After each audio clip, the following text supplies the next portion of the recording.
சென்னை புழல் அருகே வீட்டில் பதுக்கி வைக்கப்பட்டிருந்த நட்சத்திர ஆமைகள் பறிமுதல் செய்யப்பட்ட சம்பவம் அதிர்ச்சியை ஏற்படுத்தியுள்ளது. லட்சுமிபுரத்தில் உள்ள லட்சுமி நாராயண பெருமாள் கோவில் தெருவில் ரவிக்குமார் என்பவர் வாடகைக்கு வீடெடுத்து வசித்து வந்தார். அக்கம் பக்கத்தில் இருந்தவர்களிடம் கலர் மீன்களை வளர்ப்பதாக அவர் கூறி வந்தார். இந்நிலையில் சென்னை விமான நிலையத்தில் இருந்து சென்ற அதிகாரிகள் வீட்டில் பதுக்கி வைக்கப்பட்டிருந்த நட்சத்திர ஆமைகளை பறிமுதல் செய்தனர். அப்போதுதான் அருகில் வசித்தவர்களுக்கு தடை செய்யப்பட்ட உயிரினங்களை வளர்த்து வந்தது தெரிய வந்தது. இவங்க ஒரு 6 மாசமா தான் இங்க வாடகை வந்திருக்கிறாரு. அதுக்கு முன்னெல்லாம் வேற ஒரு பாட்டி இருந்தாங்க. இதில் ஹவுஸ் ஓனர் இருந்தார். ஹவுஸ் ஓனர் பண்ண பிறகு ஒரு 6 மாசமா தான் அந்த வாடகை இருந்தார். ஆனால் நாங்கள் கேட்கறதுக்கு கலர் மீன் தான் வளர்க்குறேன் சொல்லி சொன்னார். இப்போ அப்புறமா இப்போ பார்த்தா தான் இப்போ எங்களுக்கே தெரியாது.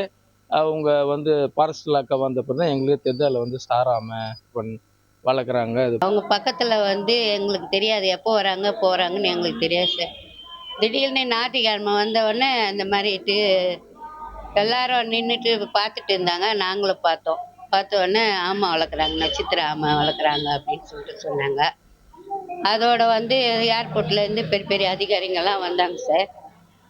எல்லாம் அக்கம் பக்கம் இருக்கவங்கெல்லாம் பார்த்தாங்க. நாங்கள் போய் பார்க்கல.